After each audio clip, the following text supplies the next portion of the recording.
Greetings to you in the name of Yawasha, the Hashwar Hebrew name of Jesus.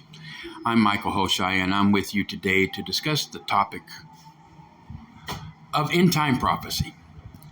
Now, we're about to begin a series, a lengthy series, that begins in Daniel and will follow through all the way to chapter 17 in the book of Revelation, because you can't really understand what's going on in Revelation as far as the beasts and the whore and the scarlet beast and the dragon, 7 heads and 10 horns.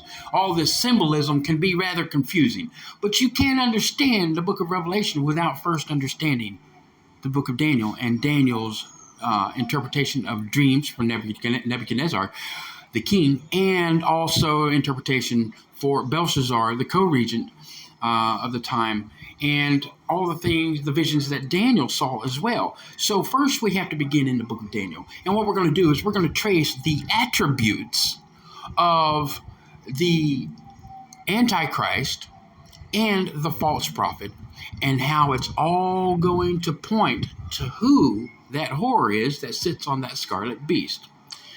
Now, some people may use the word harlot and such. I don't, because when we get to the end of this, you're going to realize that this woman is indeed a whore. And please don't take any offense. You stick with me. You're going to find everything you need to know. So this is end time prophecy, and it's entitled Revelation in Light of Daniel, and this is part 1 of the series. And we're going to catch in right here with Nebuchadnezzar and his dream, which is where the prophecy begins. Now, a little bit of background history on Nebuchadnezzar. Nebuchadnezzar was the king of Babylon at the time, and previously before this, Nebuchadnezzar rose up against Jerusalem and besieged Jerusalem. In other words, he built mounds of dirt all the way around the city on the outside, and he made war engines and things of this nature.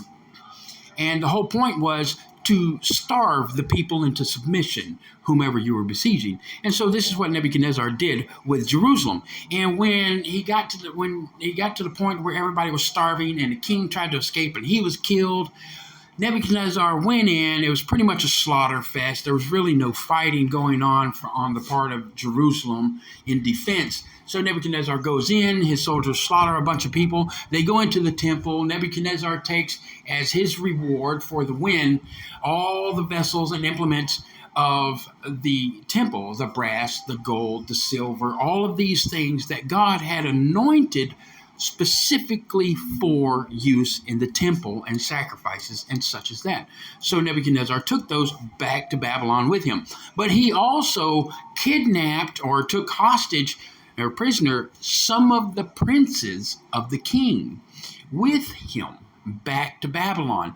And one of these princes was Daniel. So here we are, that we're in the second year of Nebuchadnezzar's reign, when Nebuchadnezzar had a dream that he couldn't understand. So he called all his people together and said, hey, tell me the dream, tell me the interpretation, or I'm going to kill you. So here we are. This is where we're beginning, and this one is entitled Nebuchadnezzar's Dream. Beginning in Daniel chapter 2, verse 1, I will try to skip through these verses as quickly as I can, because chapter 2 is very vital. This is the very beginning of the prophecy, and there are a lot of verses we got to cover, so I'm going to try to skip through it as quick as I can. Just bear with me. Daniel chapter 2, verse 1. And in the second year of the reign of Nebuchadnezzar, Nebuchadnezzar dreamed dreams, wherewith his spirit was troubled, and his sleep brake from him. Then the king commanded to call the magicians, and the astrologers, and the sorcerers, and the Chaldeans, for to show the king his dreams. So they came and stood before the king. And the king said unto them, I have dreamed a dream, and my spirit was troubled to know the dream. Then spake the Chaldeans to the king in Syriac, O king, live forever. Tell thy servants the dream, and we will show the interpretation. The king answered and said to the Chaldeans, the thing is gone from me. And in other words, he's telling them, hey, I know that I had a real troubling dream, but it left me. But I still want to know what it was about. Is ultimately what Nebuchadnezzar was telling them. The thing is gone from me. If you will not make known unto me the dream with the interpretation thereof, you shall be cut in pieces, and your houses shall be made a dunghill. But if you show me the dream and the interpretation thereof, you shall receive of me gifts and rewards of great honor. Therefore, show me the dream and the interpretation thereof. They answered again and said, let the king tell his servants, and we can give you the interpretation. Okay, here's where it is that Nebuchadnezzar is telling these people, I don't trust you. And he literally says this. If we go further down, right here in verse 8, he's telling them, you're going to begin to see that there's a lack of trust here. The king answered and said, I know of a certainty that you would gain the time, because you see the thing is gone from me. But if you will not make known unto me the dream, there is but one decree for you have prepared lying and corrupt words to speak before me till the time be changed. Now, the time be changed means that his reign was coming towards an end, and he knew it wouldn't be long, because as the saying goes, heavy is the head that wears the crown, because someone's always trying to take it from you. And this is what he's referring to. Therefore, tell me the dream, and I shall know that you can show me the interpretation thereof. And here it is that these people say something that really upset the king. The Chaldeans answered before the king and said, there is not a man upon the earth that can show the king's matter. Therefore, there is no king, lord, nor ruler that asks such things at any magician or astrologer or Chaldean. And it is a rare thing that the king required, and there is none other that can show it before the king, except the gods whose dwelling is not with flesh. This really ticked Nebuchadnezzar off. For this cause the king was angry and very furious, and commanded to destroy all the wise men of Babylon. So here's what's going on. Our Father, Yah, in heaven, sees that it's time to bring about the prophecy, so it can be written down. We can see the events that take place, and we can know through our time today that that the prophecy is not only real, but we can use it to determine roundabout who it is and what to look for. So at any rate, without further ado, let's drop down to verse 16. What happens is Daniel hears about this. The guy, his friend, who was the part of the Babylonian guard set by the king, come to him and said, "Look, I'm sorry, man, I got to kill you." And Daniel was like, "What? Hold the phone." So he goes to King Nebuchadnezzar. He says, "What's up?" The king says, "I had a dream that's bothering me. I can't sleep. Tell me the dream and tell me the interpretation of it." They couldn't do it, and that's why everybody, including you, has to die, because you're considered part of that crew, the wise men. And Daniel said, "Hold on, give me just a little bit of time, and I will give you your request, exactly what you're asking for." And so here it is that we pick up. Then Daniel went in and desired the king that he would give him time, and that he would show the king the interpretation. Then Daniel went to his house and made the thing known to Hananiah, Mishael, and Azariah, his companions, that they would desire mercies of the God of heaven concerning this secret, that Daniel and his fellows should not perish with the rest of the wise men of Babylon. Then was the secret revealed unto Daniel in a night vision. Then Daniel blessed the God of heaven. Daniel answered and said, "Blessed be the name of God forever and ever, for wisdom and might are his." So here it is that Daniel prayed.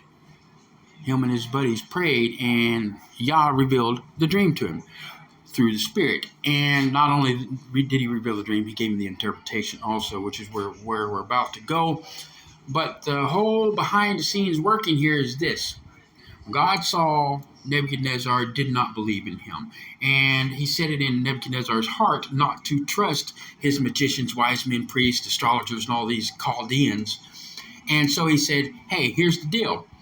I'm going to bring it out of their mouths that no one but their gods, whom they claim to be the intermediators for between the king and the gods, cannot give you. But if they were the intermediators and the gods favored them, they would give them exactly what the king asked for. So Yah set it on Nebuchadnezzar's heart to ask this thing. But he knew, of course, that their gods are false, that they're fake, they're nothing more, they can do nothing, they're wood, silver, gold, brass, all of these things, stone, nothing that can do anything. So here it is, he's going to bring it out of the mouths of the magicians that no one can do this. But at this time, Daniel comes in, and now Yah begins to receive his glory when Daniel reveals the dream and the interpretation. So the whole behind the scenes work was this: to destroy and show in shame that Nebuchadnezzar's gods are false, and there is only one true God. And this is exactly what came about. So let's drop down to verse 31. Bear with me, here's the long section. Thou, O king, sawest, and behold, a great image. The great image, whose brightness was excellent, stood before thee, and the form thereof was terrible. The image's head was of fine gold, his breast and arms of silver, his belly and thighs of brass, his legs of iron, his feet part of iron and part of clay. Thou sawest till a stone was cut out without hands, which smote the image upon the feet that were of iron and clay, and brake them to pieces. Then was the iron, the clay, the brass, the silver, and the gold broken to pieces together, and became like chaff of the summer threshing floors, and the wind carried them away, that no place was found for them. And the stone that smote the image became a great mountain, and filled the whole earth. This is the dream, and we will tell the interpretation thereof before the king. So here it is, we see that this is the dream. It was a statue. This is a representation of what it looked like. Now, this, you may feel like drawing a statue or what have you, you may not. That's fine. But this is what we're going to be referring to, and this is what the dream was about. Now comes the interpretation. Thou, O king, art a king of kings, for the God of heaven hath given thee a kingdom, power, and strength, and glory. And wheresoever the children of men dwell, the beasts of the field, and the fowls of the heaven, hath he given into thine hand, and hath made thee ruler over them all. Thou art this head of gold. And after these shall arise another kingdom inferior to thee, and another third kingdom of brass, and shall bear rule over all the earth. And the fourth kingdom shall be strong as iron, for as much as iron breaketh in pieces and subdueth all things, and as iron that breaketh all these, shall it break in pieces and bruise. And whereas thou sawest the feet and toes, part of potter's clay and part of iron, the kingdom shall be divided, but there shall be in it of the strength of the iron, for as much as thou sawest the iron mixed with miry clay. And as the toes of the feet were part of iron and part of clay, so the kingdom shall be partly strong and partly broken. And whereas thou sawest iron mixed with miry clay, they shall mingle themselves with the seed of men, but they shall not cleave to one another, even as iron is not mixed with clay. And in the days of these kings shall the God of heaven set up a kingdom which shall never be destroyed, and the kingdom shall not be left to other people, but it shall break in pieces and consume all these kingdoms, and it shall stand forever. For as much as thou sawest that the stone was cut out of the mountain without hands, and that it brake in pieces the iron and the brass, the clay, the silver, and the gold, the great God hath made known to the king what shall come to pass hereafter. And the dream is certain, and the interpretation thereof sure. Now Daniel, by the mercy of Yah, has brought to Nebuchadnezzar exactly what he asked. And Nebuchadnezzar recognized that the Most High God, the one true God that Daniel mentioned earlier, is real. And this had a very profound impact on Nebuchadnezzar, as evidenced by the next verse. Then the king Nebuchadnezzar fell upon his face and worshipped Daniel, and commanded that they should offer an oblation and sweet odors unto him. Now you need to understand something right here. Nebuchadnezzar was not worshiping Daniel as a god. What he was recognizing was the one true most high God was working through Daniel, and that it was the one true God that gave him the revelation of the dream and also the interpretation. So this is what Nebuchadnezzar was recognizing. He was worshiping the one true God, the Father, Yah, who worked through Daniel. That's how that should be looked upon. But at any rate, neither here nor there. Here it is, the dream is a statue with a gold head, silver chest and arms, brass stomach waist, and iron legs with clay and iron mixed together in the feet and the toes. So let's go take a look and let's have a gander at what we got going on here. This right here is this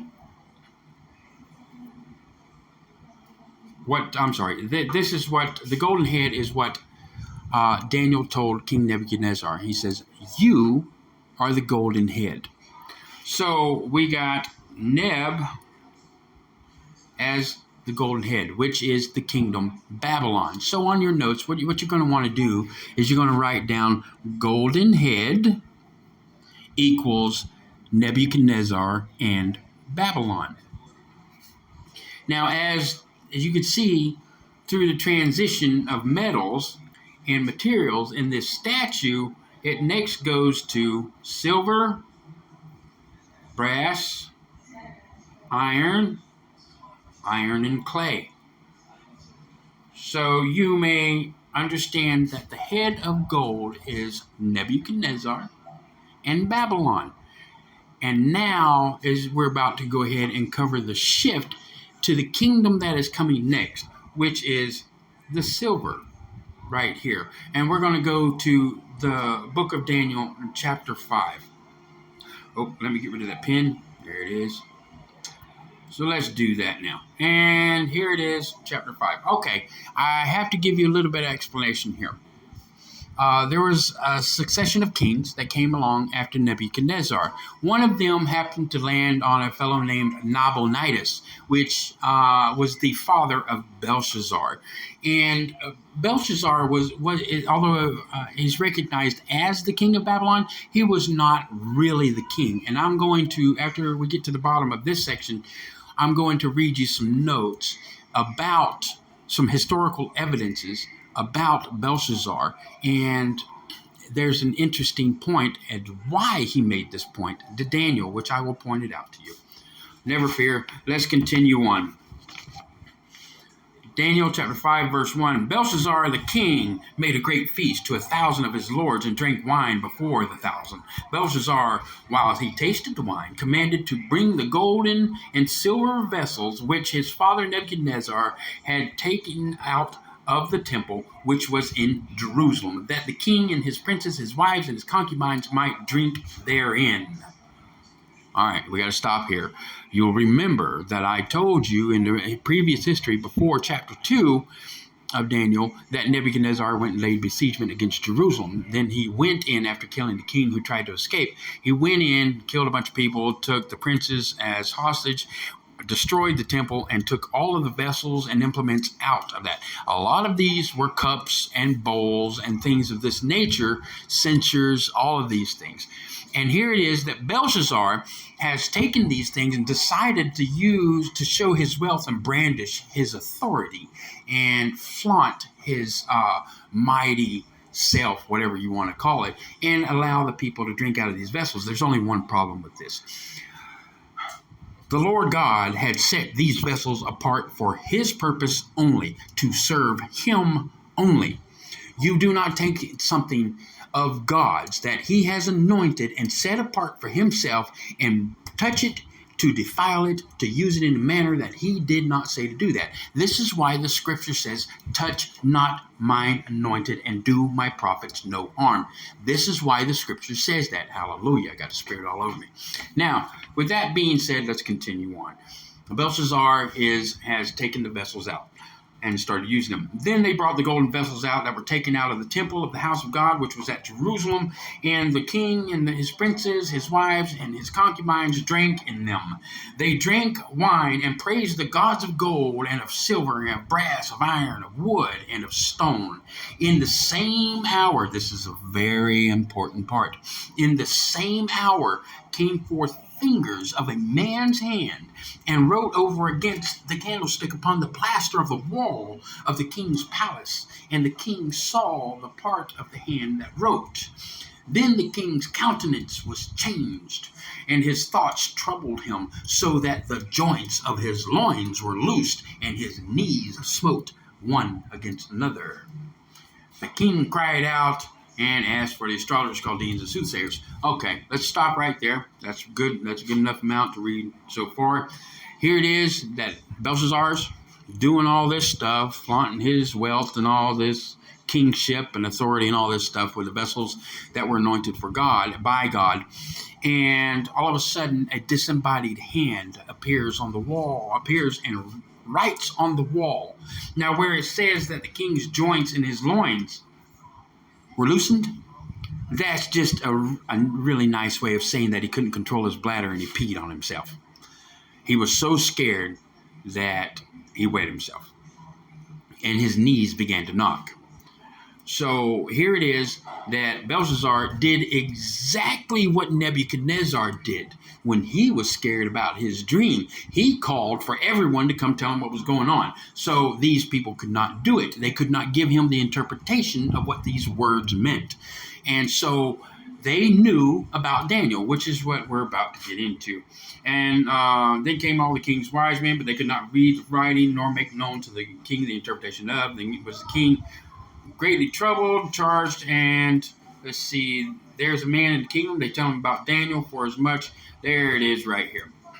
Then was Daniel brought in before the king, and the king spake unto and said unto Daniel, Art thou that Daniel, which are the children of the captivity of Judah, whom the king of my father brought out of Jewry? I have even heard of thee, that the spirit of the gods are in thee, and is in thee, and that light and understanding and excellent wisdom is found in thee.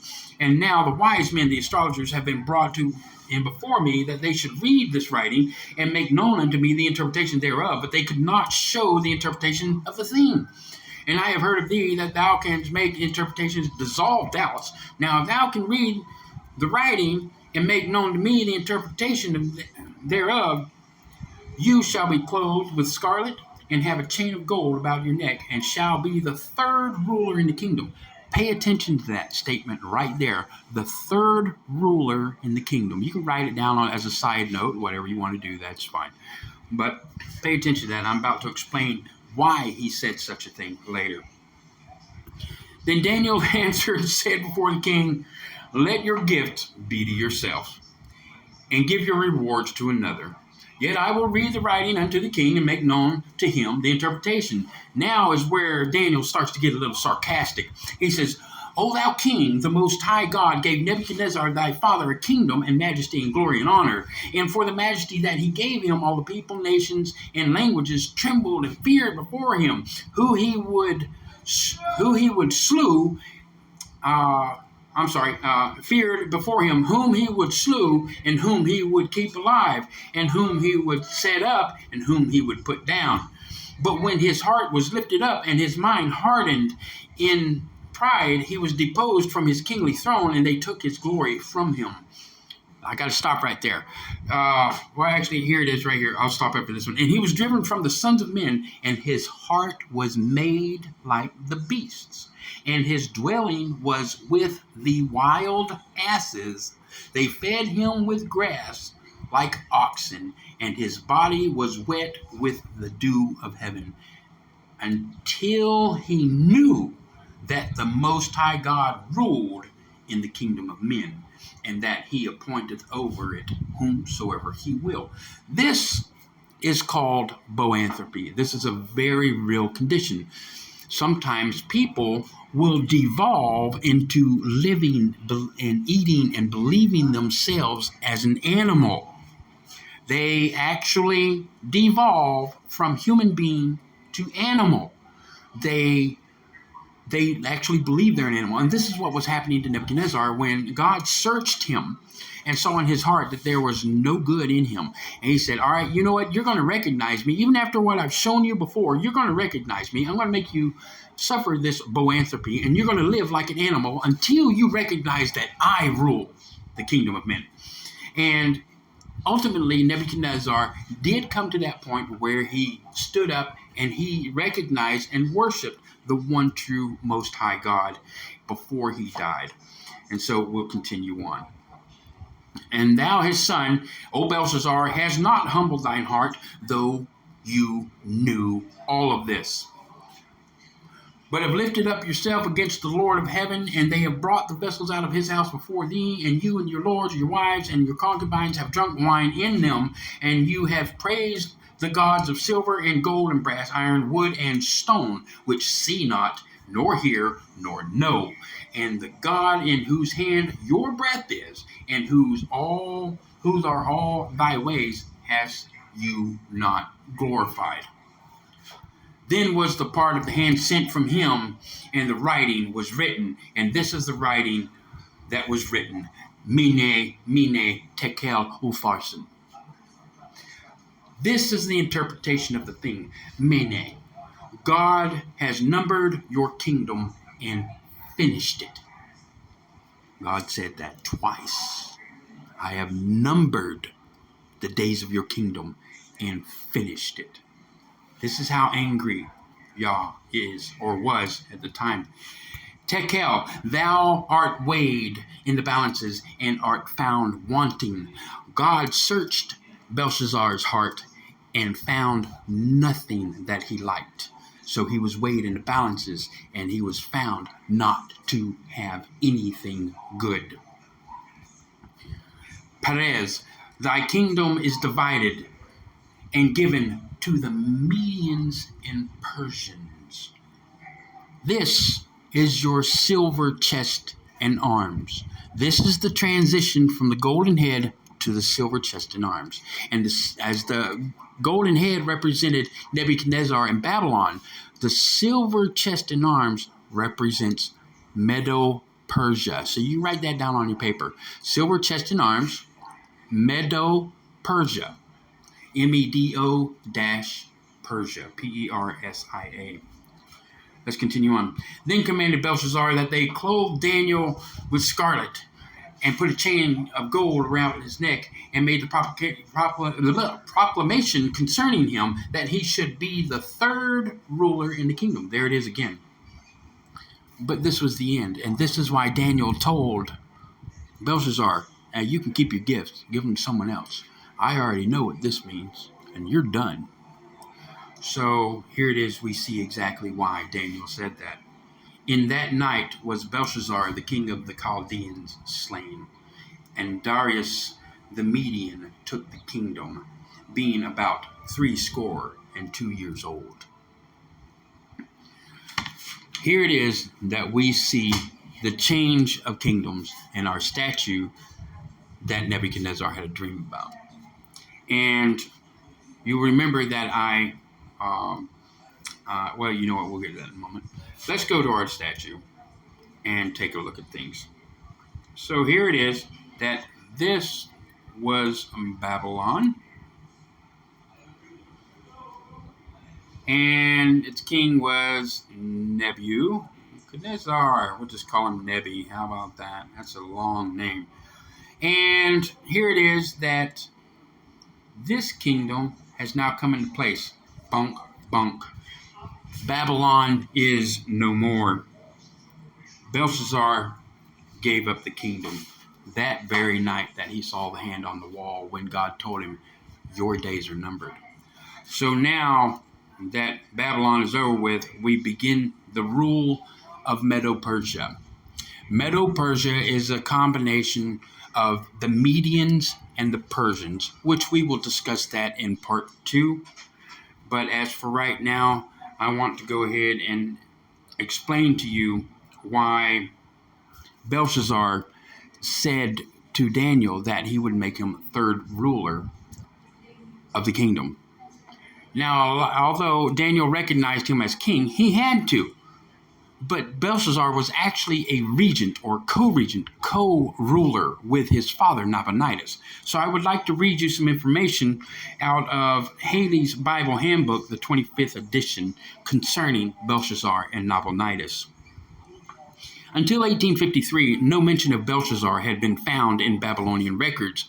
Nabonidus, from 556 to 539, was known to have been the last king of Babylon. To the critics, this was one of the evidences that the book of Daniel was not historical.